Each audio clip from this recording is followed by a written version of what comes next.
My traditional name is Kayapalanach. I'm Kayapalanach VII, a direct descendant of the great war chief who met Captain Narvaez in 1791 and then Captain Vancouver in 1792, just off the shores of Point Grey, or at the time it was called Point de Langara. From there I can recollect almost the beginning of time in regards to that public admin and relationship between the government and First Nations. Because people don't fully realize it's not that long ago that up until the 60s, government did anything and everything for us. It was total enhanced dependency. And it was until the late 1960s that First Nations started to take on a delegated clerical responsibility of program delivery. We point out that much of the dissatisfaction with the present act arises from the lack of power and authority to band councils. My dad was a chief. He was, I think, elected in about 1961. So I started paying attention, obviously, to what your dad does. You start to pay attention a bit. I started attending general band meetings at a very early age. I must have been about 15 years old.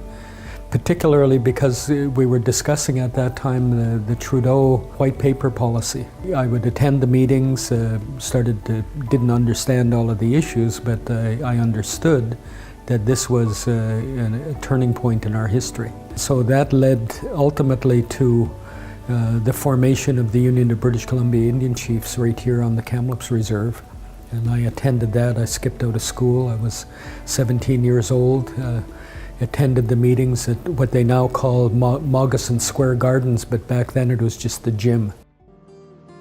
And I think Manny, if you really want to know, played hooky for the 6 days that we had the meetings here in Kamloops.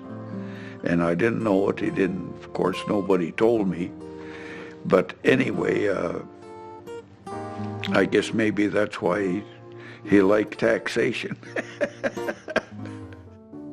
If you see the famous picture of all of the chiefs, I stood right behind the photographer and listened that whole week with a great amount of interest, wondering what this would mean for our future, because literally that's what we were talking about at that time.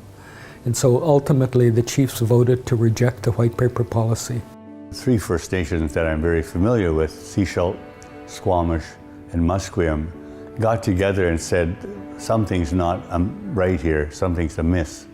After a short period, 2 other nations joined this group, and those 2 nations were Kamloops and West Bank.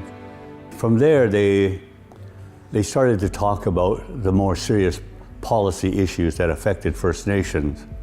And again, it's very early in our lifetime in regards to public administration, policy, and legislative concerns. There, the genesis of self-government, the genesis of land management, and the genesis of taxation were discussed and commenced to be developed over that period of time. You know, that led to ultimately a meeting in Chilliwack called the rejection of government funds. And at that meeting, it was probably one of the most important meetings I ever attended because it informed what I do to this day. At that meeting, it was an incredible showing of culture, particularly by the Nuu-chah-nulth. It was one of the masks that they brought out, hadn't been brought out in public for over 100 years because of the potlatch laws. And I witnessed that. It was just an incredible ceremony. But the debate itself, which overtook the union meeting, which was calling on all of us to reject government funds. And the debate centered on whether or not we were ready to take such a step.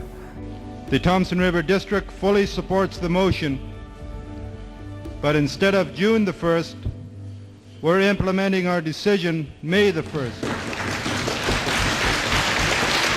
But a few that opposed it said we weren't ready. We didn't have an economy. We were dependent on the federal government for education, for housing, and you know, let's wait until we get that happening and then look at rejecting government funds. And all of this was centered around let's get rid of the Indian Act within 5 years. And as I'm fond of saying, this has been the longest 5 years of my life. So the motion was carried, the funds were rejected, and that was in the spring of 1975. And a lot of this, came into focus after I was a council member and started to do my own historical research on, looking at all of the transcripts of the white paper consultation, and realized what we were saying right across the country was very similar. But in particular, those of us in British Columbia and Ontario were of like mind on the tax issue. We were talking the same language. We wanted to occupy the field. The provincial government shouldn't be collecting the tax. We should be able to use this for infrastructure, for education, for all of those good things that real property tax goes to. Kamloops took on the responsibility of taxation, under the leadership of Manny Jules and Clarence Jules Jr. I realized that my dad was working on the tax issue from 1965, that he had opposed municipal status because at that point the provincial government was trying to encourage Indian bands at that point to incorporate as a municipality. And we rejected that. From the federal perspective about, saying, well, that's a provincial responsibility still, and the provincial government saying, in order for us to give up tax jurisdiction, you have to incorporate as a municipality. And that's when we stepped forward and said, no, there's a Kamloops option. When we adopt our own laws, the federal government should support them, and the provincial government should vacate the tax field. And that's ultimately where this nucleus of creative destruction started to really happen. And that ultimately led to what is now commonly called the Kamloops Amendment. Sechelt then followed suit by taking on self-government, and they were the first modern-day self-government First Nation. Then shortly thereafter, under the leadership of Robert Louis, land management took off.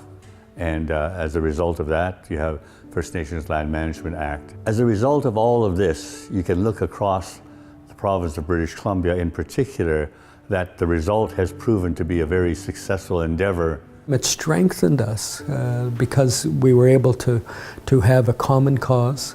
And it was all about the rejection of the white paper policy, which is all about assimilation. I wanted us to have our own jurisdiction. I wanted us as First Nations people to be able to live in this land like other Canadians take for granted.